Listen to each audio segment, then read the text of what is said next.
दोस्तों, welcome to Som classes. दोस्तों मैं पीयूष आर्य आप सभी का हिंदी मीडियम के इस नंबर 1 चैनल सोम क्लासेस में बहुत बहुत स्वागत करता हूं। मेरे सभी प्यारे विद्यार्थियों, जैसा कि आप एकदम सबसे शानदार टॉपिकों में से एक डेली पढ़ रहे हो और आज हम बात कर रहे हैं आपके छंद और अलंकार की। तो आज की मात्र एक वीडियो में आपका क्लियर होने वाला है क्या अलंकार कैसे लिखोगे, उसका लक्षण और उदाहरण, और कैसे छंद आपको लिखोगे, कौन कौन से छंद आपको पूछे जाएंगे एग्जाम में, कौन कौन से अलंकार आएंगे एग्जाम में, किस तरीके की होगी तैयारी, कभी भूल नहीं पाओगे। तो चलिए अब शुरू करते हैं हम आपके अलंकार और छंद को। सबसे पहले हम बात करेंगे आपके अलंकार के बारे में। जैसा कि आप सभी जानते हो, काव्य की शोभा बढ़ाने वाले तत्वों को हम अलंकार कहते हैं, लेकिन हमें तो एग्जाम में देखना है क्या पूछेगा, क्या हम जाएं। तो मेरे प्यारे सभी होनहार विद्यार्थियों, ध्यान देना आप कि आपको शब्द अलंकार से 3 अलंकार आएंगे। अनुप्रास से पूछेगा, यमक से पूछेगा और श्लेष से पूछेगा। और आपके अर्थ अलंकार जो अर्थों के आधार पर बदलता है वो उपमा है, रूपक है और उत्प्रेक्षा है। मैं आपसे कहूंगा, अगर आपको अपने आप में विश्वास है तो आप किसी एक के भाग के 3 अलंकार याद करना, अनुप्रास, यमक, श्लेष लगातार याद कर लेना, या उपमा, रूपक, उत्प्रेक्षा याद कर लेना। अब ऐसे अगर सोचोगे तो 6 याद करना पड़ेगा। तो क्योंकि जब भी देगा अथवा करके देगा, एक आपका शब्दालंकार से देगा, एक अर्थालंकार से देगा, तो आपको किसी एक भाग का ये तीनों याद करना या तो ये तीनों याद करना। क्या होते हैं, क्या लक्षण है, क्या उदाहरण है, मैं आपको क्लियर कराता हूं। ध्यान दीजिएगा। अब सबसे पहली बात, अब अनुप्रास क्या होता है हम पढ़ते आए, लगातार सीखते हैं, लेकिन आज मैं सिखा रहा हूं, एक बार फिर सीख लेना। क्या है अनुप्रास अलंकार, किसे कहते हैं? एक ही वह अलंकार जिसमें एक ही वर्ण की आवृत्ति बार बार होती है, अनुप्रास अलंकार कहते हैं। तो ये लक्षण हो गया। उदाहरण बहुत से आपने सुने होंगे, तनि तनुजा तटमाल तरुवर बहुछाए, ठीक है। तो यहां पर है कानन कठिन भयंकर भारी, घोर घा महिम भारी बयारी, कानन कठिन भ भ घ घ। तो यहां पर देख रहे हो क क ब ब घ घ आ रहे हैं, यानी वर्णों की आवृत्ति लगातार हो रही है। इसके पहले मैंने पढ़ा तनि तनुजा तमाल तरुवर बहुछाए, जिसमें तो वर्ण की आवृत्ति बार बार हुई है। तो ये आप स्पष्टीकरण में दोगे कि यहां पर क, भ और घ वर्णों की आवृत्ति एक से अधिक बार होने से यहां पर क्या है, अनुप्रास अलंकार होता है। तुरंत फुल मार्क्स आप पा जाओगे, कोई नहीं काटेगा। कौन काटेगा? क्या कठिन था बताओ? किसको है जिसको उदाहरण नहीं आया, किसको है जिसको ये लक्षण नहीं आया? सबको आया। तो बिल्कुल अब अनुप्रास के बाद हम बात कर लेंगे आपकी सबसे प्यारे अलंकार यमक अलंकार की बात करेंगे। यमक अलंकार किसे कहते हैं? जब एक ही शब्द की 2 या 2 से अधिक बार आए, जब एक ही शब्द 2 या 2 से अधिक बार आए, ठीक है, और भिन्न भिन्न अर्थों में प्रयुक्त हो, यानी कि जब एक ही शब्द 1 से अधिक बार आए और क्या हो 2 बार आए, यानी 2 से अधिक बार आए और सभी शब्दों के अर्थ क्या हो, अलग अलग हो, तो वहां पे हमारा यमक अलंकार होता है। काली घटा का घमंड घटा, घटा घटा, या काली घटा यह बादल का अर्थ है और यहां घटा कम का अर्थ है। कनक कनक तैसो गुनी, मादकता अधिकाय, या खाए बौराए जग वा पाए बौराए। तो एक कनक का अर्थ वहां धतूरा होता है, एक कनक का अर्थ क्या होता है, सोने से होता है। एक धन को पा के आदमी पागल हो उठता है और एक क्या होता है, खा के पागल हो उठता है। तो यहां पर काली घटा का घमंड घटा नवमंडल तारक वृंद खिले। तो यहां पर एक घटा का अर्थ आपके बादल से, एक घटा का अर्थ है क्या है, कम होने से। अतः यहां पर स्पष्टीकरण ऐसे देते हुए कहोगे कि यहां पर क्या है, यमक अलंकार है। अब हम अगले अलंकार की बात करेंगे। अगला अलंकार स्पष्टीकरण आपको जरूर देना है मेरे प्यारे होनहार विद्यार्थियों। आपको ये नंबर कटने नहीं देना है, मैं आपसे कह रहा हूं नंबर नहीं कटना चाहिए, चाहे कुछ भी हो जाए, नंबर नहीं कटना चाहिए। तो श्लेष अलंकार की बात करेंगे हम। जब एक शब्द एक ही बार आए किंतु उसके दो या दो से अधिक अर्थ हो। यहां पर क्या था कि शब्द दो बार आना चाहिए सभी शब्द के अर्थ, लेकिन अब शब्द एक बार आए। अब एक शब्द के अनेक अर्थ जब निकले तो वहां पर होता है श्लेष अलंकार। ठीक है, इसके क्या है, चिरंजीवो जोरी जुरे क्यों न स्नेह गंभीर, को घटी ये वृषभान अनुजा हुए हलधर के वीर। तो वृषभ अनुजा, वृषभ अनुजा मतलब होता है बैल की बहन। ठीक है, और वृषभ अनुजा, वृषभ की अनुजा वृषभ की पुत्री। ठीक है, और हलधर के वीर, हलधर के भी शब्द निकलते हैं। हल को धारण करने वाला अर्थात बैल, और हल को धारण करने वाले अर्थात बलराम जी। तो एक से एक शब्द आया है, लेकिन ऐसे शब्द आए हैं जिनके अर्थ क्या है, अलग हैं। तो यहां पर दो अर्थ वृषभ अनुजा के और हलधर के दो दो अर्थ निकल रहे हैं, अतः यहां पर भी क्या है, ठीक है, यहां पर भी आपका श्लेष अलंकार होता है। जैसे एक बार कंपटीशन में एग्जाम में पूछा हुआ था, वहां लिखा था, ठीक है, सजना है सजनी के लिए। तो वहां पे सजना का अर्थ क्या है, एक सजना यानी पति, पति हमेशा अपनी पत्नी के लिए ही बना हुआ है। और एक है सजना यानी वो आपका सौंदर्य वर्धन, कि वो आपका तैयार होना, तो किसके लिए, अपनी प्रेमिका के लिए।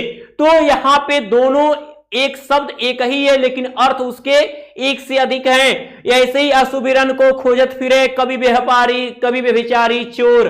तो सुबरन यानी आपका एक सुंदर, क्या व्यभिचारी के लिए धन है, और एक के लिए सुबरन सुंदर स्त्री है, एक के लिए वो सुंदर काव्य है। तो यहां पर तो क्या होता है, श्लेष अलंकार हो जाता है। तो आप यहां पर देख रहे हो, मैंने कहा कि वृषभ अनुजा के बारे में बात किया, हलधर के वीर के बारे में बात किया। तो जब वह अलंकार जिसमें एक शब्द एक बार आए लेकिन अर्थ उसके एक से अधिक हो जाए, वहीं पर होता है श्लेष अलंकार। तो ये शब्दालंकार आपने जान लिया। लगातार इसे 3 याद करोगे, या तो लगातार 3 अर्थालंकार याद करोगे। मेरी बात को नोट कर लो, करोगे ना, बिल्कुल नंबर फिक्स करा देंगे हम। अब आगे बात करेंगे। अब हम चलने के पहले आपको बता दें, सबसे इंपॉर्टेंट बात जो है वो आप ये भी जान लो, सबसे इंपॉर्टेंट फैक्ट है आपका कि आप लगातार तैयारी कर रहे हो, और तैयारी कर रहे हो तो जब भी पढ़ने बैठ रहे हो, कौन ऐसा है जो कह सकता है कि उनको पढ़ाई में डाउट्स नहीं है। पढ़ाई में डाउट्स हैं, और जब पढ़ाई में होते हैं डाउट्स, तो डाउटनट है अब आपके लिए। आप डाउनलोड करिए डाउटनट का ये एप्लीकेशन, और उस पेज को अच्छे से फोटो लीजिए, जिस पेज पे है डाउट, उस क्वेश्चन को अच्छे से क्रॉप करिए जिसे आपको पूछना है। सेंड करते 5 सेकंड के अंदर एक वीडियो सॉल्यूशन पाइए, और आप एक नहीं फ्री में अनलिमिटेड सवाल को आप पूछ सकते हो। ये हर एक बोर्ड के लिए है, CBSE board, UP board, Bihar board, Rajasthan board, और किसी भी क्लास के लिए 6 to 12 या कर रहे हो आईआईटी जे नीट की प्रिपरेशन, किसी भी सब्जेक्ट में हो डाउट आपको, चाहे physics, chemistry, math, biology, Hindi, English, any subject, any time आप अपने डाउट को दूर कर सकते हो। टीचर, आपकी फैकल्टी आपके साथ हमेशा हाजिर है। और आप देख सकते हो कि डाउटनट के सपोर्ट से बहुत से बच्चों ने क्या है, स्टेट टॉप किया है, और 100% स्कोर भी लाया है। तो जल्द आप भी ये काम कर सकते हो। तो डाउनलोड करिए डाउटनट का ये एप्लीकेशन, और करिए अपने बोर्ड एग्जाम को बेस्ट। तो आप डिस्क्रिप्शन बॉक्स में जाके लिंक ओपन करके हमारे व्हाट्सएप ग्रुप से ज्वाइन हो सकते हैं, और टेलीग्राम चैनल ज्वाइन कर सकते हैं। तो अब देर ना करो, डाउटनट को अपनाओ और अपने भाग्य बनाओ। तो चलिए आते हैं हम आपके टॉपिक पे। जैसा कि अभी आपने देखा, अगर जिनको ये समझ में आया होगा लाइक कर देगा, कमेंट बॉक्स में जरूर लिखेगा हाँ सर हम एकदम सबसे बेस्ट समझ में आया है। बिल्कुल ऐसे ही आपको डेली मिल जाएंगे मेन टॉपिक जो भी होगी आपके मार्क्स फिक्स कराने वाले। तो अब हम बात करेंगे आपके अर्थालंकार में, रूपक की बात करेंगे, यमक की बात करेंगे। ध्यान दीजिएगा,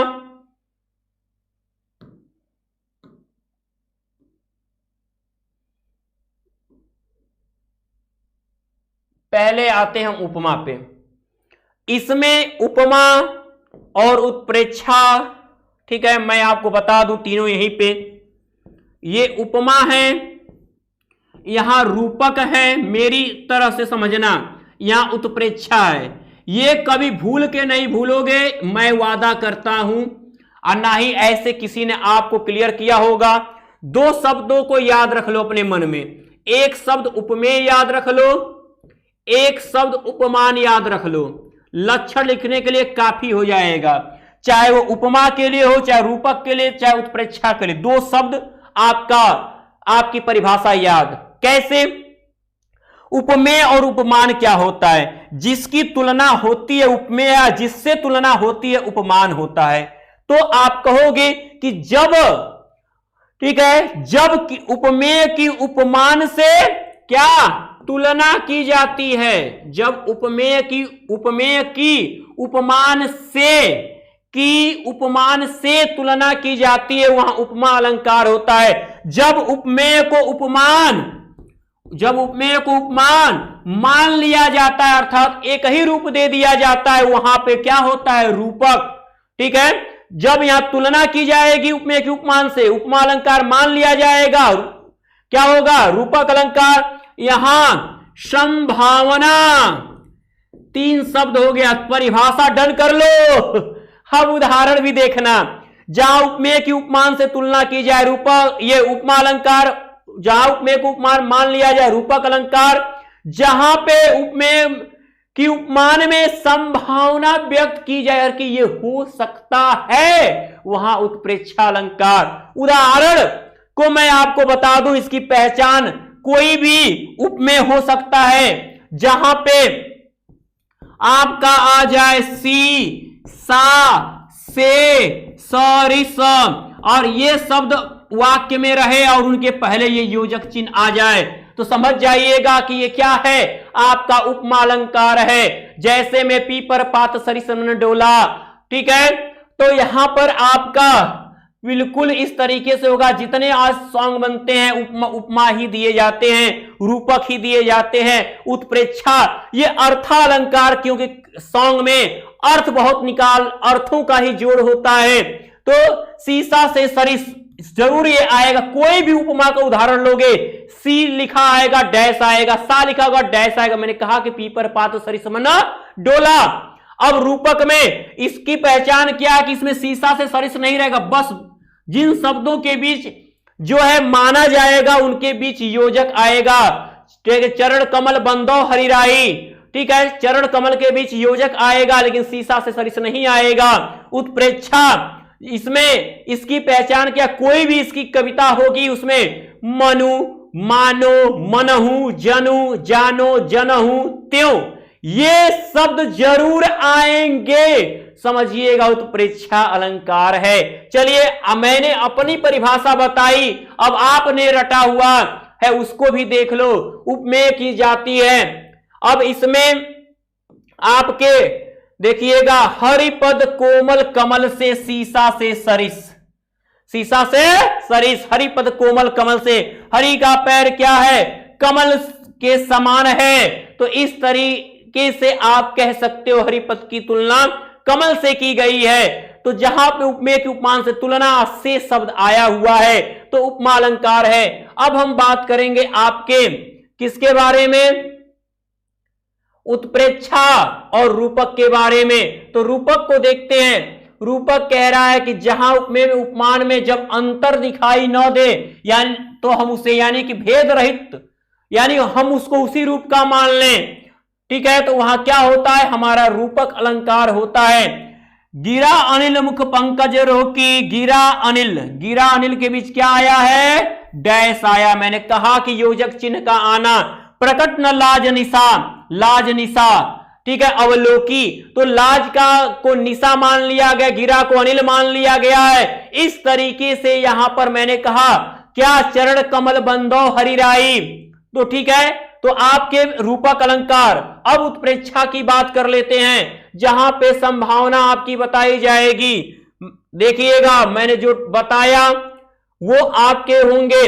सोहत औदे पितु पटु श्याम सलौने गात, मनो आ गया, मनो नीलमणि शैल पर अब तू पर्यो प्रभात। मानो कि उस नीलमणि पर्वत पे सवेरा हो गया है, मानो, यानी मानो भाई संभावना बताई गई है। तो जहां संभावना की बात वहां उत्प्रेक्षा का ही प्रश्न है और कोई दूसरा नहीं होगा। तो ये अलंकार आपको परिभाषा, मैंने सबकी परिभाषा एक एक उदाहरण भी बता दिया, तैयार कर लेना अर्थालंकार को, एक ट्रिक में सब याद हो गया। उपमेय उपमान को तुलना मान लिया, संभावना तीनों याद, ठीक है। पीपरपात सृष्टि डोला, हरिपद कमल, हरिपद कोमल कमल से हो गया आपका चरण कमल बंदो हरिराई रूपक का हो गया। तो इस तरीके से आप तैयार कर लोगे। अब आते हम छंद की तरफ। छंद क्या होता है देखिएगा, छंद में हम मात्रिक छंद के बारे में बात करेंगे, ध्यान दो। चौपाई छंद के बारे में, यह भी ये क्या है, सममात्रिक छंद है। यहां पर हर चौपाई में 4 चरण होते हैं। चौपाई में कितने, 4 चरण होते हैं।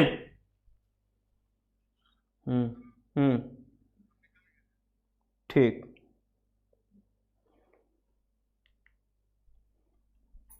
चौपाई में कितने, चौपाई में 4 चरण होते हैं। प्रत्येक चरण में आप इसका लक्षण लिखोगे। यह एक सममात्रिक छंद है। चौपाई में क्या होते हैं, 4 चरण होते हैं। चौपाई में 4 चरण होते हैं। प्रत्येक चरण में 16-16 मात्राएं होती हैं। प्रत्येक चरण में 16-16 मात्राएं होती हैं। 16-16 मात्राएं होती हैं, ठीक है। उदाहरण, बंदव गुरुपद परंपरागा सुरस्वाज सरस अनुरागा अमीय मुरिमय चूरन चारु समन सकल भव रोज परिवारु। तो 16-16 हुआ कैसे, आप यहां पे बनाओगे 16 हुआ है कैसे, तो आप ये काउंट कर लेना 16 कैसे हो रहा है। चलो काउंट करो, 2 3 4 5 2 7 2 9 2 11 और ठीक है 11 के बाद क्या आया है आपका टोटल 2 2 4 1 5 1 6 1 7 1 8 9 10 और 10 ये भी देखो अंग ये क्या है 10 2 12 4 16 1 2 3 4 2 6 7 8 9 10 11 12 14 16, ठीक है। ये मात्रा आपकी लग गई। अब है अमीय मूरी में चुरन चारु समन सकल भव रज परिवारु। एक मात्रा छोटी है, बिना मात्रा वाले सब क्या होंगे, एक। जितना गुरु होगा उसके 2 2 हो गया, 1 1 1 2 1 1 2, ठीक है। अब 2 3 2 5 6 7 8 2 10 11 12, अब 12 और 2 14, ये बड़ा हुआ है तो 16। अब 1 2 3 4 5 6 7 8 2 10 11 11 12 13, ठीक है 13 तो 15 1 16। तो इस तरह से 16-16 टोटल कितने 32 मात्राएं हो गई। तो ऐसे ही चारों 4 चरण लोगे। चौपाई कभी भूल जाते हो, हनुमान जी की जय कहना, ठीक है। जय हनुमान ज्ञान गुण सागर 4 लाइन लिख देना। चौपाई मोले तो 40 जितने होते सब चौपाई होता है। 16 मात्राएं लगाओ और जय हनुमान जी कह के आप आगे निकल जाओ, संकट मोचन बन जाएंगे आपके। अब आ जाओ दोहा पे। दोहा में भी क्या होते हैं 4 चरण होते हैं। अब यहां पे पहले और तीसरे चरण में 13-13 और दूसरे और चौथे चरण में 11-11 मात्राएं होती हैं, ठीक है। जैसे में मेरी भव बाधा हरो राधा नागरी सोए जातन की झाई परे श्याम हरिद्युति होए। तो चौपाई दोहे में क्या होते हैं 4 चरण होते हैं। पहले तीसरे में 13 और दूसरे और चौथे में क्या होते हैं 11-11 मात्राएं होती हैं। 1 3 4 5 2 7 2 9, ठीक है। अब 9 1 10 2 12। आप कहोगे सर 13 कहां से आप कह रहे थे। हाँ देखिए ये एक ही मात्रा है, यहां एक ही मात्रा है। तो जो हमने हरस्व आपका अगर अ छोटी छोटा उ और री आता है तो यहां एक मात्रा लेना, बाकी इनके अलावा जो भी आए डबल मात्रा लगाओगे। तो 2 2 4 हो गया, 5 1 6 2 8 2 10 1 11 2 13, अब यहां पे 2 2 4 2 6, 1 7 1 8 2 10 और 1 11, तो 13 और प्लस 11, यानी पहले में 13 दूसरे में 11, ऐसे ही इसमें आएगा आपका। ठीक है, तो ये आपका क्या हो गया, ये आपका क्लियर होता है दोहा। अब दोहा जिसको याद है, सोरठा अपने याद, क्योंकि सोरठा दोहे का ठीक उल्टा होता है। 3 याद करना, कुंडलिया भी है, रोला भी है, तो आप 3 याद कर लो, एग्जाम डन हो जाएगा आपका। ठीक है, चौपाई, दोहा, सोरठा याद कर लो, एक आपको 100% गारंटी मिलेगा। ठीक है, अब इसमें इसका उल्टा लिखना है। सोरठा में क्या कहोगे? ठीक है, सोरठा दोहे का उल्टा होता है इसके पहले और तीसरे चरण में। ठीक है, इसके पहले, यह भी अर्ध सममात्रिक छंद है, इसके पहले और तीसरे चरण में 11-11 मात्राएं, जबकि दूसरे और चौथे चरण में 13-13 मात्राएं होती हैं। लक्षण हो गया, उदाहरण देते हैं हम यहां पे, और स्पष्टीकरण मात्रा लगाओगे तभी स्पष्टीकरण माना जाएगा, नहीं नंबर नहीं मिलेगा। राम स्वरूप, मैंने कहा कि अगर अ यानी कोई मात्रा नहीं है तब, छोटी है तब, और छोटा ऊ है तब, और री लगा है तब, हमेशा एक लोगे, इनके अलावा कोई आएगा तो 2 लिखना है आपको। ठीक है, इस बात को गौर करिएगा जो मैं बात समझा रहा हूं आपको। राम स्वरूप तुम्हार 2 1 3,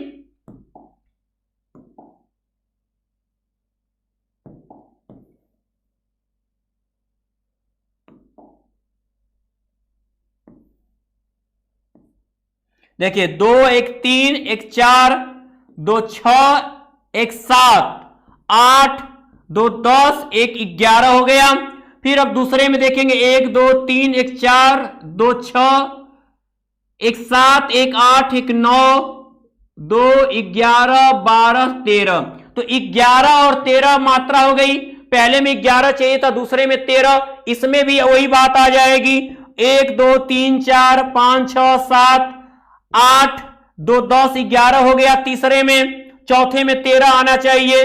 2 1 3 2 1 3 हो गया, 6 हो गया, 7 8 9 10 11 12 13। देखो कितने आसानी से मात्रा लग रही है। जो मैंने बताया कि उन 4 के अलावा बाकी में दीर्घ लगेगा, बाकी में दीर्घ, ये से दीर्घ यानी गुरु कहते हैं, दीर्घ कहते हैं। ह्रस्व यानी लघु में आपका 1 होगा, तो 11 और 13 इस तरह 24 मात्राएं आपकी होंगी। ये बात आप क्लियर हो गया। आई होप आपको समझ में आ गया होगा। समझ में आया होगा तो पूरे हर जगह इसको शेयर जरूर कर दीजिए। सबसे पहले हम बात करेंगे रस की।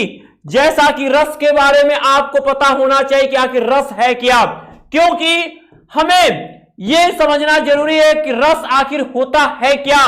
तो रस को हमारे आचार्यों ने, हमारे कवियों ने रस को काव्य की आत्मा कहा है। यानी कि अगर जिस काव्य में रस ना हो वह काव्य ही नहीं है। कहने का अर्थ है कि आपका रस का होना काव्य की सबसे बड़ी मजबूती है। तो देखिएगा, कहा है कि रस्यते सौइति रसः, रस्यते असौ इति रसः, यानी वह रस वह है जिसको चखा जाए, यानी जिसका रसास्वादन किया जाए, या जिससे हमें आनंद की अनुभूति होती हो, जिससे आनंद की अनुभूति होती हो, जिसे चखा जाए, वही क्या है, रस होता है। इसका अर्थ समझिएगा, रस की परिभाषा ही यही है कि रस्यते असौ इति रसः, यानी जिसका रसास्वादन किया जाए, जिसे चखा जाए, जिसके कारण हमारे अंदर आनंद की अनुभूति हो, हमारे अंदर कुछ ना कुछ आए, कोई ना कोई भाव जगे, वही क्या है, रस है। तो ये रस एक हृदय स्थल में उठने वाला क्या है, भाव है कुल मिलाकर। अब हम बात करेंगे कि रस के अंग क्या हैं।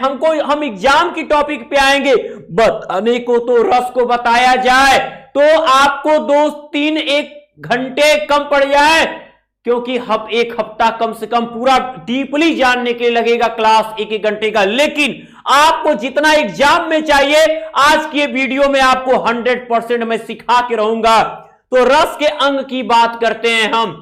रस के अंग तो मैं आपको बताते चलूं कि रस के जो अंग होते हैं, ठीक है, रस के क्या 4 अंग हैं आपके, वो कौन कौन से अंग है रस के, ये देखिएगा।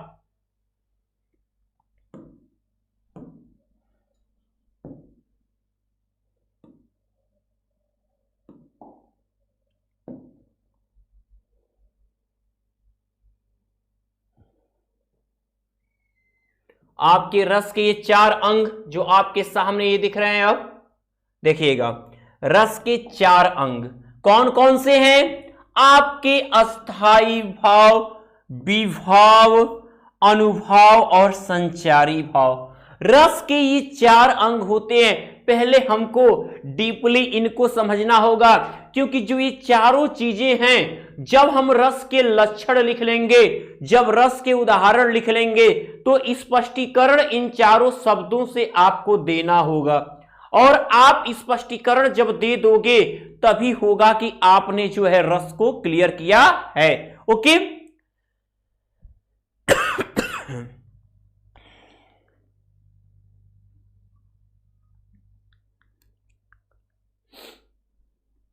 देखिए अब सबसे इंपॉर्टेंट जो फैक्ट आज हो रहा है, निकल के सामने आपके आ रहा है, वो चीज मैं आपको क्या बताऊं। देखिए अब अस्थाई भाव क्या होता है, तो हमारे किसी भी, यानी आपने रस को जान लिया कि रस क्या है, अपनी भाषा में सीख लो कि काव्य को पढ़ने या सुनने के बाद हमारे हृदय स्थल में जिन भावों की उत्पत्ति होती है वो भाव ही क्या होते हैं, रस होता है। ठीक है, हृदय स्थल में हमारे चित्त में उठने वाला जो भाव है वही क्या है, वही रस होता है। तो अस्थाई भाव इसका क्या है? अस्थाई भाव किसे कहते हैं? हमारे हृदय स्थल में उठने वाला वह भाव जो काफी लंबे समय अंतराल तक यहां पे क्या होता है, स्थिर रहता है। वह भाव जो हमारे चित्त में काफी लंबे समय तक विद्यमान रहता है, उसी भाव को, यानी वही भाव हमें रस का रसास्वादन कराता है, वही भाव अस्थाई भाव कहलाता है। यानी अस्थाई भाव हो गए। अब बात आती है विभाव की, यानी जिनके कारण, वे सभी चीजें जिनके कारण ये भाव उठा है वो हमारा क्या है, वह हमारा विभाव है। अब ये विभाव भी 2 प्रकार के होते हैं, समझिएगा, इनको मैं आपको समझा रहा हूं विभाव को। ठीक है, विभाव क्या होता है, 2 प्रकार का होता है। पहला आपका आलंबन, पहला आपका आलंबन विभाव, दूसरा इसमें आपका है उद्दीपन, दूसरा आपका है उद्दीपन विभाव। क्या होता है आलंबन? ध्यान दीजिएगा, आलंबन विभाव क्या है? जिसके कारण, यानी कि अगर मान लीजिए कोई नायक और नायिका है, तो नायक नायिका के कारण वो भाव उठा है, तो नायक नायिका क्या है, आलंबन है। अब नायक नायिका के उन भावों को जिन जिन चीजों ने बढ़ाया है वो सभी चीजें क्या है, उद्दीपन है। अब आलंबन में भी 2 बातें होती हैं, आलंबन में भी 2 इसके पार्ट हो जाते, एक होता है आश्रय, एक होता है विषय। क्या होता है हमारा आश्रय और क्या होता है हमारा विषय, इसके बारे में जानेंगे। आश्रय के बारे में और विषय के बारे में हम बात करेंगे। आश्रय और विषय आपको मैं बता दूं, आश्रय का मतलब ही है आश्रय, यानी जहां वो ठहरे, जहां वो शरण ले। आश्रय मतलब जहां पे वो भाव जो है शरण लेता है, यानी जिस व्यक्ति के हृदय में, जिस वस्तु, ठीक है, के हृदय में, यानी जिस व्यक्ति के अंदर वो भाव उठता है, वो भाव जहां जाके अस्थाई होता है, जिसके हृदय में, वह व्यक्ति आश्रय कहलाता है। जैसे में मान लीजिए, ठीक है, दुष्यंत जो है महर्षि कर्ण के आश्रम में गए, ठीक है, और वहां उन्होंने शकुंतला को देखा। अब शकुंतला को देखने के बाद वो क्या हुए, वो मोहित हो रहे हैं। लेकिन अब आप बताओ कि वहां पर किसके अंदर वो भाव, जो ये श्रृंगार का जो ये संयोग उठ रहा है, संयोग श्रृंगार, वो किसके अंदर वो भाव उठ रहे हैं, तो दुष्यंत के अंदर उठ रहे हैं भाव। तो उस समय आलंबन विभाव तो दुष्यंत और शकुंतला दोनों हैं, लेकिन आश्रय किसके हृदय में ये भाव उठा प्रेम का पहले? तो दुष्यंत के अंदर उठा है। तो यहां पे दुष्यंत क्या हो गए? आश्रय हो गए। विषय कौन हो गई? किसके कारण उनके अंदर ये भाव उठ रहे हैं, वो लगातार खींचे जा रहे हैं। कौन है वो? तो वो आपकी कौन? शकुंतला है। तो ये शकुंतला आपका क्या हो जाएंगी? आपकी विषय, यानी इन्हीं के कारण, जिसके कारण भाव उठे वो विषय होता है। ठीक है, अब बात आती है उद्दीपन। कौन ऐसी चीजें हैं जो उनके ऊपर जो ये प्रेम उपजा है दुष्यंत के अंदर, वो कौन सी चीजें हैं जो उनके इस प्रेम को और बढ़ाने की कोशिश कर रहे हैं? तो शकुंतला का क्या हो सकता है? शकुंतला का परिधान हो सकता है, पहनावा। ठीक है, आपको अक्सर क्या चीजें अट्रैक्ट करेंगी? किसी भी व्यक्ति के परिधान, ठीक है, उनका, ठीक है, उनकी शारीरिक सुंदरता, उनका परिधान, उनके लिए जो उस समय एकांत वातावरण है, अकेले एकांत वातावरण में वो क्या है, शकुंतला को देख रहे हैं और हर्षित हुए जा रहे हैं। तो एकांत वातावरण, परिधान सुंदर यौवन, ये सब चीजें क्या है? वे उद्दीपन है, यानी उनके इस प्रेम भाव को क्या कर रहे हैं? और बढ़ा रहे हैं। ठीक है, तो ये आपका विभाव हुआ। अगर हम जब भी आपको आप स्पष्टीकरण दोगे अस्थाई भाव में, तो जब विभाव लिखोगे तो आपको आश्रय एक तरफ, विषय एक तरफ और उद्दीपन, इन तीनों को क्लियर करना होगा। ठीक है, अब अनुभाव क्या होता है? अनुभाव का मतलब ही है अनुभव करना। अनुभाव 4 प्रकार के होते, क्या होते हैं? आपके कायिक, मानसिक, ठीक है, चेष्टांग। तो ये 8 प्रकार के उठते हैं। स्वेद, पसीना आना, रूह का कांपना, ठीक है, कंपकपी होना, डर जाना, दांत बजना। तो ये सब, ये 8 प्रकार के इनके नाम दिए गए हैं अनुभाव। तो ये शारीरिक हो सकते हैं, मानसिक हो सकते हैं, कायिक हो सकते हैं, चेष्टांग हो सकते हैं, हम चेतना के द्वारा कर सकते हैं।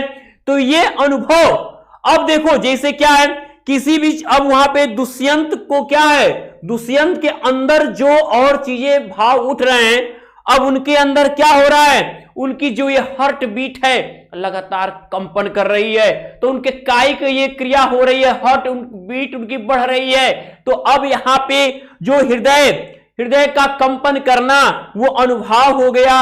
ठीक है, तो ऐसी सारी चीजें। अब मान लीजिए किसी जंगल में जा रहे हैं, अचानक शेर आ गया आपके सामने और आपने शेर को देखा, तुरंत क्या हुए? आप लगे कंपन करने, आपके कांपना, आपके दांत का बजना, आपका अचेत अवस्था में मरणासन्न हो जाना, ये सब क्या है?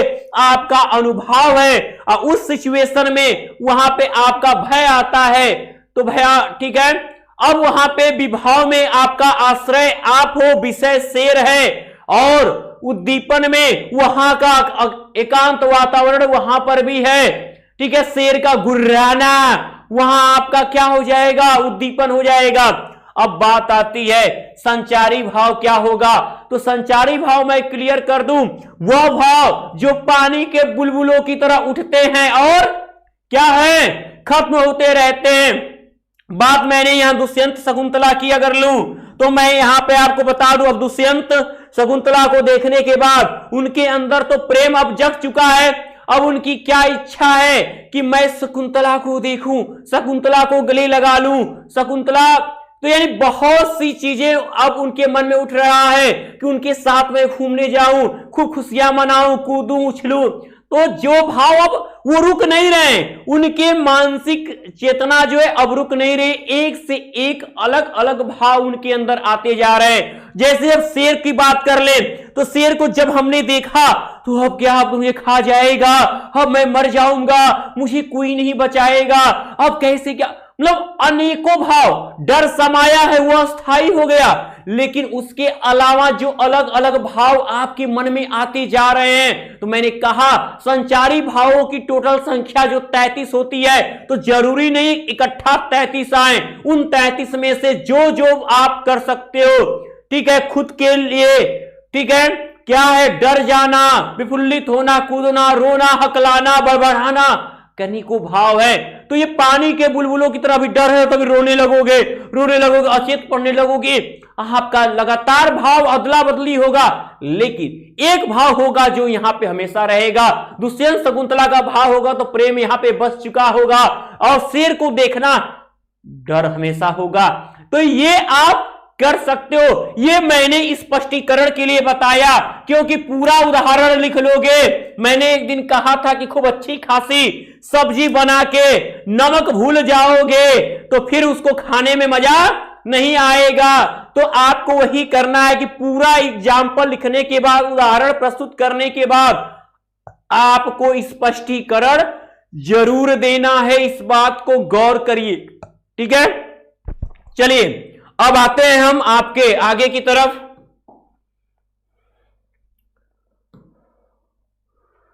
आपके रस के भेद के बारे में बात करेंगे। रस के कितने भेद हैं तो मैं आपको बताते चलूं, जैसा कि आपको जानकारी होगी, आपने कभी पढ़ा होगा, नहीं पढ़ा होगा तो मैं आज आपको समझा देता हूं।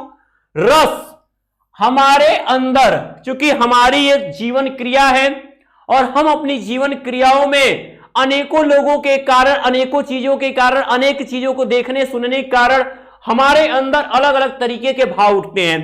आज हम अपने जीवन में इन सभी भावों को हमने रस का नाम दिया हुआ है।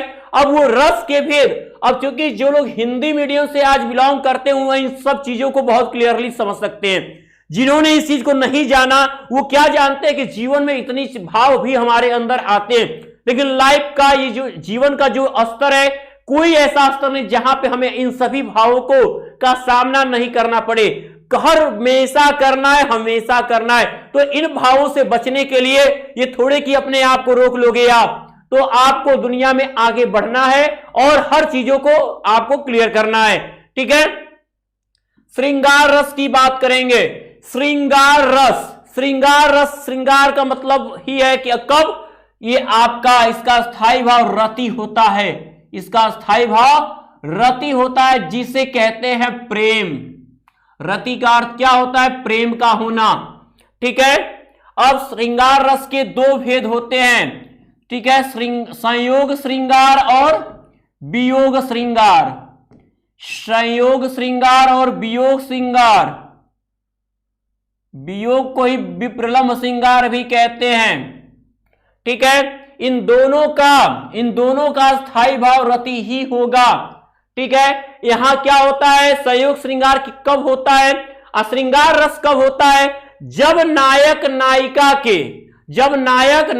के कारण प्रेम रूपी अस्थाई भाव अनुभाव विभाव संचारी भाव से संयोग करता है।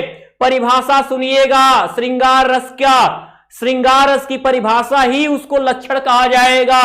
तो जब नायक नायिका के कारण प्रेम रूपी अस्थाई भाव विभाव अनुभाव और संचारी भावों से संयोग करता है, उसे ही क्या कहते हैं? रस रूप में परिणित होता है। वहां पे श्रृंगार रस की उत्पत्ति होती है। अब यहां संयोग वियोग में जब तोड़ोगे तो जब नायक नायिका के मिलने से रति नामक अस्थाई भाव, ठीक है, विभाव अनुभाव संचारी भाव के साथ रस रूप में परिणित होता है, वह संयोग श्रृंगार होता है। जब नायक नायिका के वियोग यानी ब्रेकअप वाली जो बात होती है, तो वहां पे जब नायक नायिका के क्या बिछड़ने के कारण जो वहां प्रेम के कारण जो अस्थाई भाव हृदय चित्त में जाता है और विभाव अनुभाव संचारी भाव के साथ संयोग करके रस रूप में परिणित होता है, वहीं पर वियोग श्रृंगार होता है। वियोग और करुण रस में थोड़ा सा फर्क है। नायक नायिका के कारण होने वाला दुख जो होगा वहां हमेशा आपका वियोग श्रृंगार होगा। जो अन्य चीजों के कारण, किसी के मरने पे, किसी और के बिछड़ जाने पे दुख होगा, किसी वस्तु के कारण दुख होगा, वहां करुण रस होगा। इस बात को याद रखिएगा। अब यहां हम बात करेंगे हास्य रस की।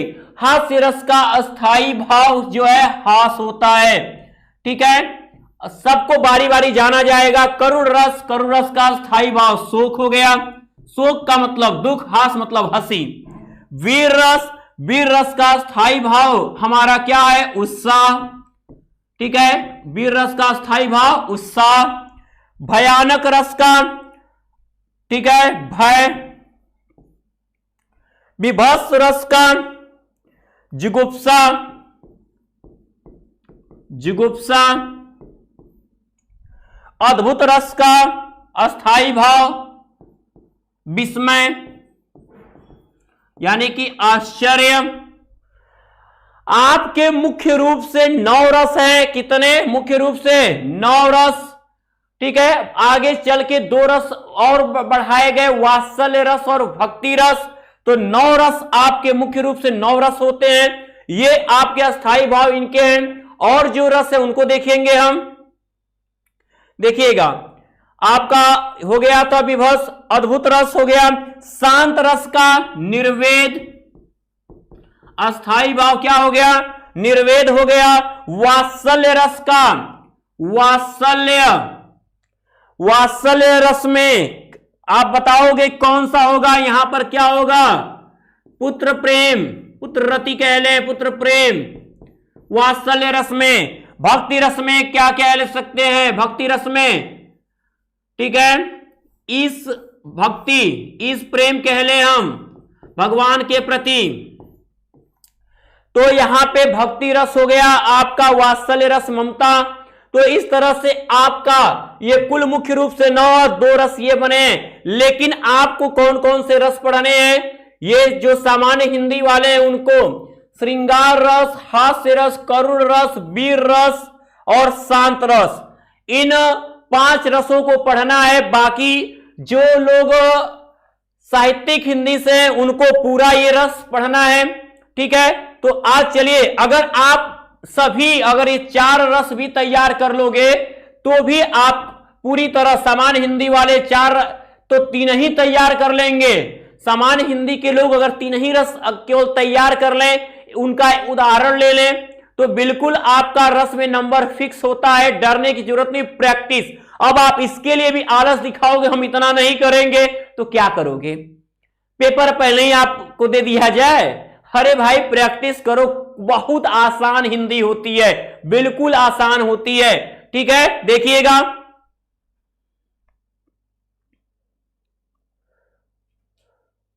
अब हम बात करेंगे किसकी? हम बात करेंगे श्रृंगार रस के बारे में। पहला स्टार्ट करते हैं हम श्रृंगार रस को। ध्यान दीजिएगा, स्पष्टीकरण के साथ आएगा आपके सामने, क्योंकि आपने मॉडल पेपर देखा होगा, उसमें कहा गया है कि इसके लक्षण और उदाहरण प्रस्तुत करिए। तो हम चलिए बताते हैं। क्या मैंने कहा कि जब नायक नायिका के चित्त अर्थात हृदय स्थल में रति नामक अस्थाई भाव विभाव अनुभाव संचारी भावों से संयोग करता है तो श्रृंगार रस की उत्पत्ति होती है। मैंने जो बात कहा वही चीज यहां पे है। तो श्रृंगार रस का लक्षण आप लिख जाओगे, बिल्कुल आ गया। तो ये वैसे भी आप लोग बहुत ज्यादा काफी जानकार होंगे, आई होप, जहां तक हम सोचते हैं। ठीक है, बहुत, क्योंकि कमेंट्स देख के लगते हैं कि बहुत काफी आगे हो आप, लेकिन यहां पे पढ़ना है आपको, कितने अच्छे से तैयारी करनी है, कितना परफेक्ट मार्क्स लाने हैं, ये आप ध्यान दो कि बहुत परफेक्ट जाना है आपको। 95 प्लस के होड़ में आपको दौड़ना है। संयोग श्रृंगार की बात कर लें तो मैंने बता दिया संयोग श्रृंगार कब होता है। इसी में आप कह दो कि जब नायक नायिका के, ठीक है, मिलने से हमारे हृदय स्थल में रति नामक, बस यहां लिख दोगे नायक नायिका के मिलने से, यहां लिख दोगे नायक नायिका के क्या बिछड़ने से, तो वियोग श्रृंगार हो जाएगा आपका। यही एकदम परिभाषा चल जाएगी। उदाहरण में अगर श्रृंगार रस कह के आता है तब तो हम कोई भी ले सकते हैं, चाहे संयोग का उदाहरण चाहे वियोग का। ठीक है, तो संयोग श्रृंगार तैयार कर लो चाहे वियोग श्रृंगार तैयार कर लो। याद रहे कि अगर श्रृंगार रस कह के करता है तो मिलने बिछड़ने वाला शब्द हटा दीजिएगा और उदाहरण कोई प्रस्तुत कर सकते हैं। ठीक है, अब ये आप ही के किताब से लिया गया है, श्रद्धा और मनु, श्रद्धा और मनु चैप्टर से ये लिया गया है आपका। ठीक है, ध्यान दीजिए, स्क्रीनशॉट पर इसका लीजिए।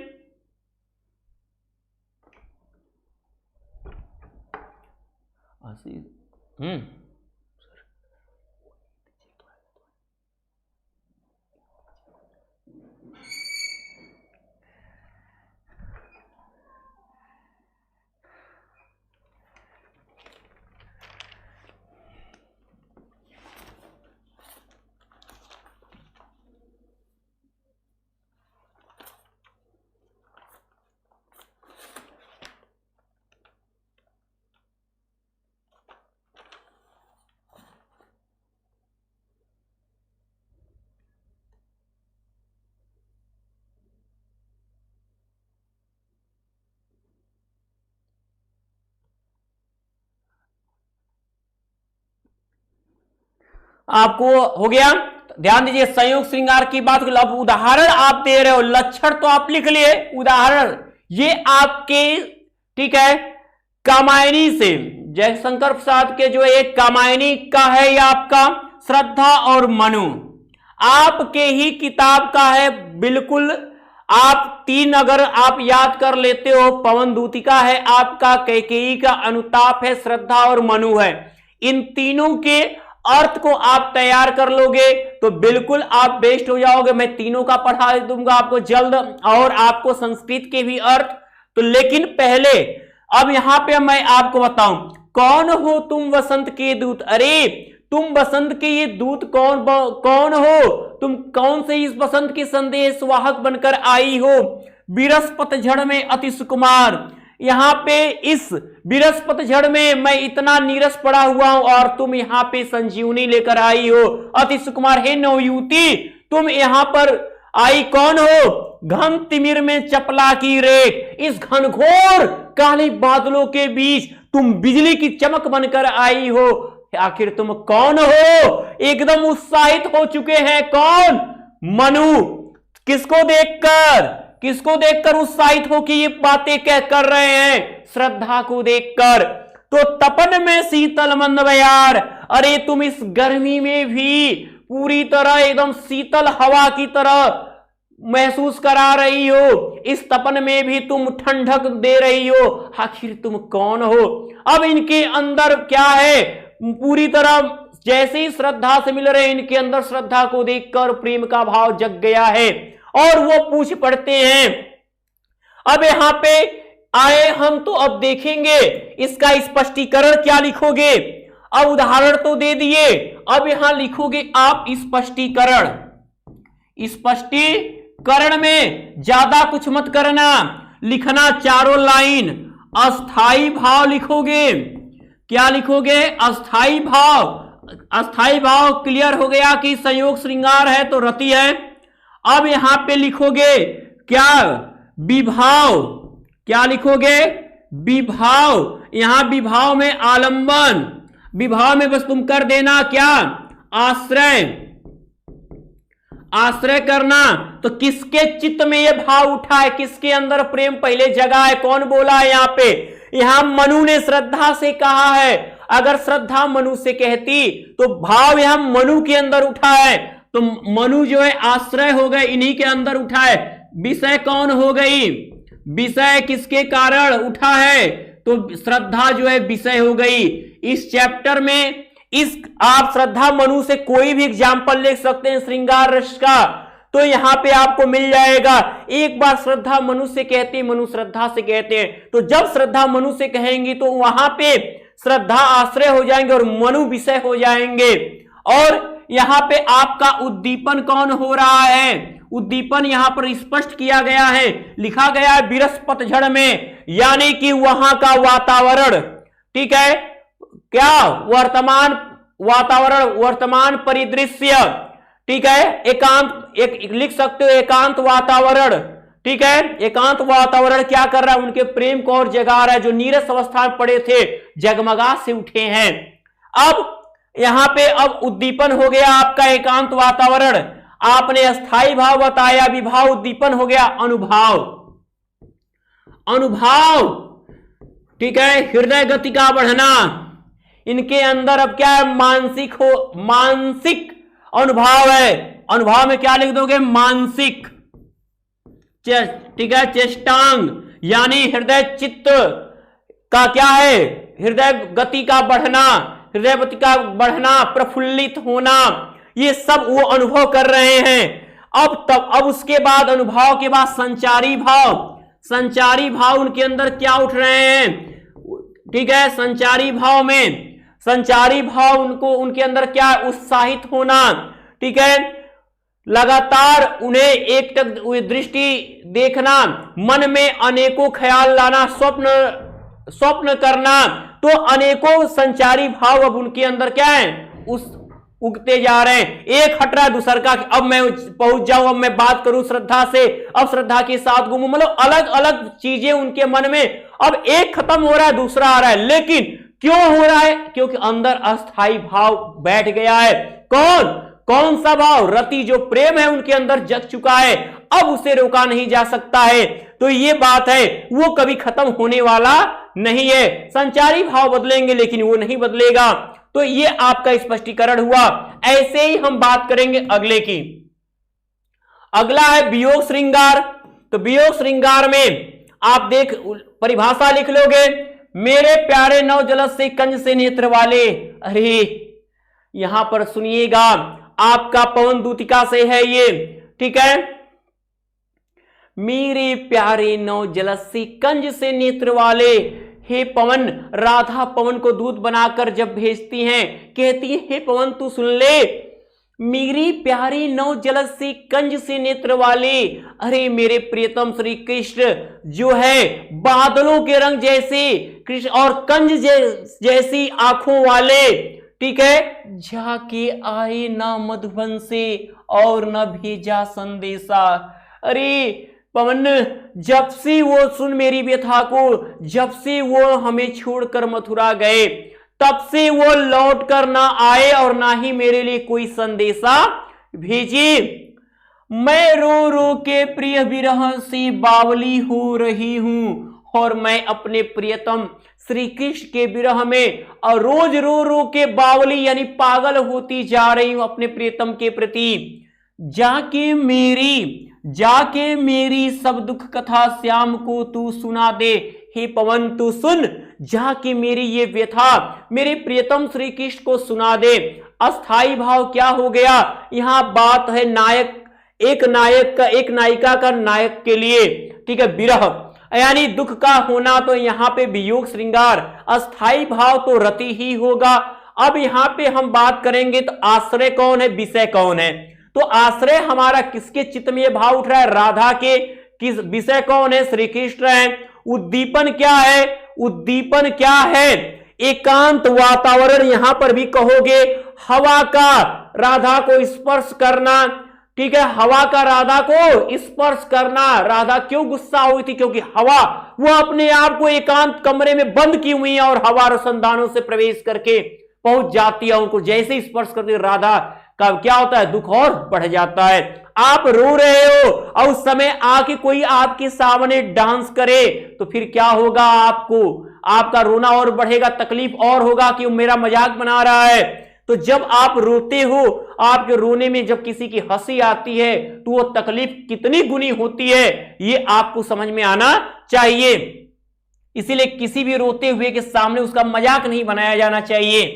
अब ध्यान दो, अब है वीर रस की बात करेंगे।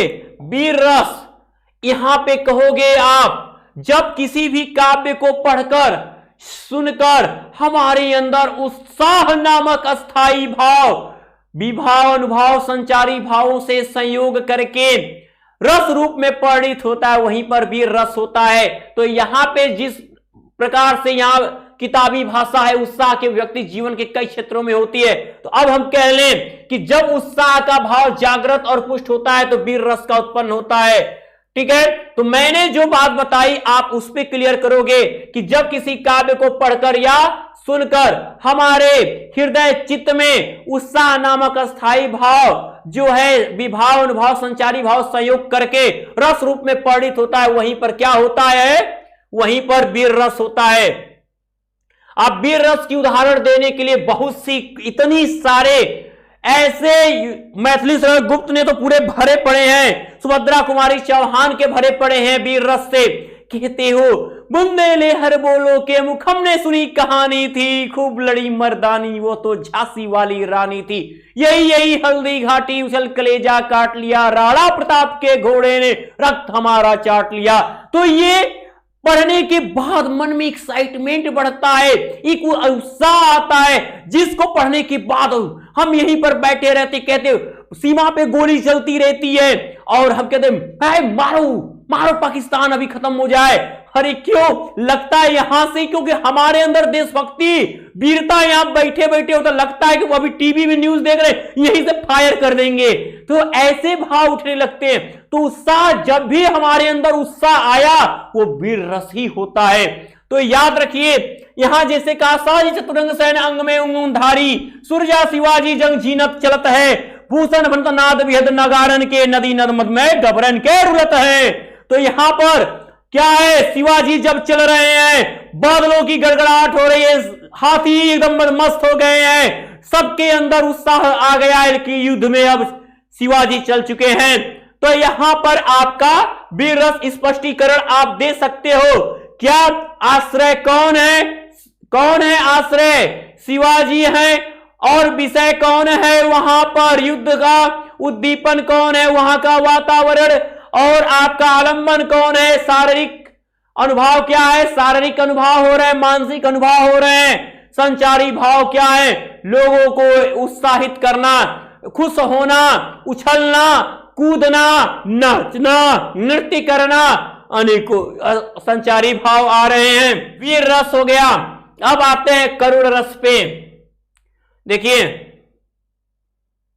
आप स्पष्टीकरण दे दो पूरी तरह। यहां पे क्या कहोगे बात? ठीक है, बंधु विनाश, बंधु वियोग, यानी भाई के विनाश से, भाई के वियोग से पैसे का नुकसान होना, प्रेमी के सदैव के लिए बिछड़ जाना, यह होता है कुछ पल के लिए जाना, एक हमेशा के लिए अब मर गया वो व्यक्ति, अब संसार में है ही नहीं, कभी मिल नहीं पाएंगे।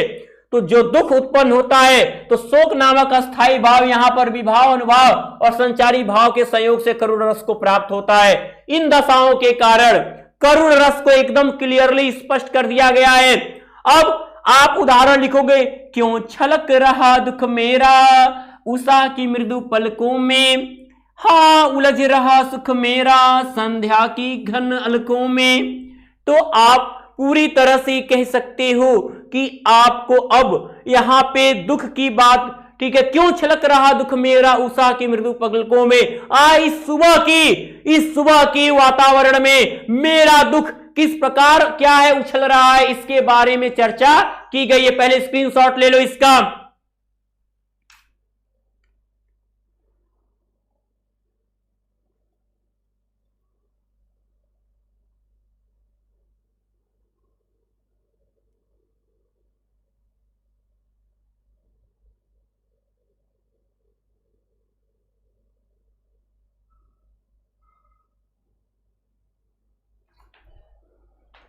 हो गया?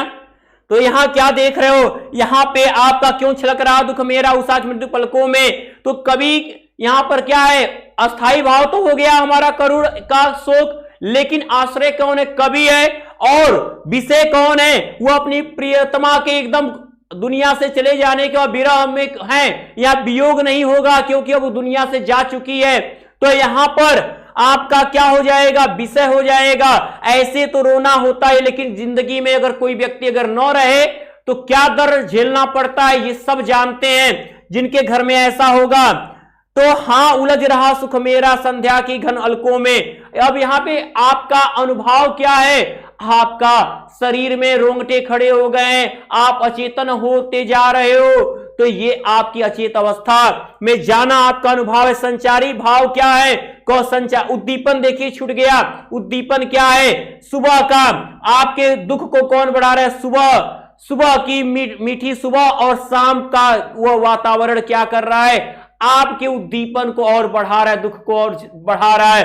संचारी भाव क्या है कि ठीक है, वहां उपस्थित लोग कुछ जब देखते हो रोना शांत होता है, तभी कुछ लोग आते हैं तो फिर रोना हम चालू कर देते हैं। फिर तो यही विरह, उसकी फोटो को देखना, प्रियतमा को याद करना, ये संचारी भाव अलग अलग से कि अब मैं कभी मिल नहीं पाऊंगा, मैं क्या होऊंगा, तड़पना, तो ये सब संचारी भाव आपके बढ़ते जा रहे हैं। तो ये करुण रस है आपका। आप उदाहरण जरूर याद करिएगा। मैंने कहा कि 3 रस आप याद कर लो, अगर सामान्य हिंदी वालों आपका 100% गारंटेड हो जाएगा, ठीक है। और साहित्यिक हिंदी वाले सीरियल से 4 रस। ये देखिएगा, यहां हम बात करेंगे आपके हास्य रस की, हंसिए, ठीक है। तो अपने या पराये के परिधान यानी किसी के पहनावे को देखकर, किसी के वचन से, किसी के क्रियाकलाप आदि से उत्पन्न हुआ, ठीक है, हास नामक अस्थाई भाव, विभाव, अनुभाव, संचारी भाव से संयोग करके हास्य रस को प्राप्त करता है। किसी की वेशभूषा को देख के, कोई एक चश्मा लगाए, एक पैंट क्या है, दो पैर में अलग अलग शूज पहने हैं और किसी के रूप को, किसी की बॉडी को, किसी के एक्शन को देखकर, कपिल शर्मा की कॉमेडी देखकर या पीयूष सर के कभी उछलने कूदने को देखकर आपके अंदर जो हंसी आती है, जो आप आज कई बार हंसे हो, वही आपके अंदर जो भाव था, अस्थाई भाव था, वो आपका हर कोई भी किसी भी एक्टिविटी के कारण, किसी भी क्रियाकलाप के कारण जो भाव हमारे अंदर हंसी की आती है और वो विभाव, उसमें हमारे पूरे भाव शामिल हो जाएं, विभाव, अनुभाव, संचारी भाव, तो वहां हास्य रस का की निष्पत्ति होती। उदाहरण, नाना वाहन नाना वेशा, बिहसे शिव समाज निज देखा, को मुखहीन विपुल मुख काहू, बिनु पद कर कमल को पद बाहू। तो यहाँ पे आपको अलग अलग प्रकार की गाड़ियां, अलग प्रकार के फेस देखकर क्या है, यहाँ पे समाज क्या है, हंस रहा है। तो यहाँ पे आप जब हंसी की बात हो रही तो हास्य स्पष्टीकरण आप दे लोगे। हम आते हैं यहाँ पे, जितने लोग देख रहे हो लाइक कर देना, शेयर कर देना जरूर से। अब हम बात करेंगे शांत रस की, जहां पे एकदम ठीक है, शांत, संसार की निस्सारता, इसकी वस्तुओं की नश्वरता का अनुभव करने से चित्त में वैराग्य का होना, एकदम दुनिया में मोह माया से दूर हो जाना, कुछ नहीं है दुनिया में, मोह माया से विरक्त हो जाना ही वैराग्य होता है। वैराग्य होने पर शांत रस की उत्पत्ति होती है। इस प्रकार निर्वेद नामक अस्थाई भाव, विभाव, अनुभाव और संचारी भाव के संयोग से शांत रस का रूप ग्रहण करता है। कह सकते हो कि जब किसी भी काव्य को पढ़ने, सुनने या किसी भी परिस्थिति को देखकर हमें दुनिया से विरक्त होने, वैराग्य लेने का मन हो जाए, अर्थात हमारे अंदर निर्वेद नामक अस्थाई भाव, विभाव, अनुभाव, संचारी भावों से सहयोग करके रस रूप में परिणित होता है, वहीं पर क्या होता है, शांत रस होता है। अब यहां पे जैसे अब लो नसानी अब न नसइयो, अब जो होना है अब हो गया, अब मैं इस फेरे में नहीं पड़, राम कृपा भवनिशा से रानी जागे फिर न डसइयो, अब बस राम की कृपा की देरी है, अब हमको जो होना होगा हो जाएगा। पायो नाम चारु चित मणि उर करते कसइयो, श्याम रूप सुचि रुचिर कसो चित कंचन ही कसइयो, पर बस जनि हस्यो इन इंद्र निज बस है न हसइयो। तो आप इस पूरे इस लाइन का अर्थ जानने के बाद आपको लगेगा पढ़ने के बाद कि अरे भैया दुनिया में कुछ नहीं है, कोई अपना नहीं है, वैराग्य सा हो जाएगा। कहते हैं कि दुनिया में आए हो तो किस लिए आए हो बच्चे, आप आए हो अपने जीवन, अपने उद्देश्यों की पूर्ति के लिए। आप कहते हो कि किसी के ना होने से कुछ फर्क नहीं पड़ता है, फर्क पड़ता भी है, लेकिन मोह माया से जिस दिन विरक्त हो जाते हैं उस दिन फर्क नहीं पड़ता है। लेकिन हम तब तक ही अपने, तो वो भी एक सोच लो कि जिंदा व्यक्ति, लोग कहते हैं जिंदा लाश, तो ये वही भाव, वही स्थिति होती है जिंदा लाश वाली। ठीक है, तो निर्वेद का होना, जिसे कभी कभी देखते हो आता है, वैराग्य निर्गुण गीतें गाई जाती हैं, अक्सर हमारे यूपी में अक्सर ये निर्गुण गीतें बजती रहती हैं। शमशान घाटों के पास जाओगे, ठीक है, जहां पे एक गाना आता है, एक सॉन्ग था, वहां पे एक डोली चली एक अर्थी चली, फर्क दोनों में क्या है बता दी सखी। और ये भी कहा जाता है हम तो अपने आंखी देख रही एक सुंदर शरीर या जरत हो राम, यानी कि अब उस शरीर का क्या फायदा, उस सुंदरता का क्या फायदा, आज वो जल रहा है, कि उस धन का क्या फायदा, आज वो धन आपने छोड़ के चल दिए, तो दुनिया में किसी का कोई कुछ नहीं है। लेकिन जब तक है उन संबंधों को बनाए रखिए, आप उन संबंधों को जिए, और अपने आप को विरक्त होना वो लास्ट कंडीशन होती है जब इंसान पूरी तरह अब ये मान लेता है कि अब वास्तव में मैं कुछ नहीं हूं, तो जिंदा लाश की जिंदगी। वैराग्य का पाना, तो वो दुनिया से न जुड़ के सीधे भगवान से डायरेक्ट जुड़ने की कोशिश करता है, वहां पे अब वो भगवान का ही है, तो बस वहां पे ये भाव हो जाते हैं। तो इस तरीके से ये भी बहुत एक अच्छी दुनिया की सबसे सच्चाई वाली स्थिति होती है शांत रस में। तो देखिएगा अब हम बात करेंगे, तो अब आपका ये रस हो गया। आई होप आज का ये लाइव, आज आपको ये वीडियो बहुत अच्छी लगी होगी, और अगर अच्छी लगी है तो इसे लाइक और ज्यादा से ज्यादा शेयर जरूर कर दीजिएगा। तो मैं पीयूष आर्या लेता हूं आपसे विदा, गुड लक।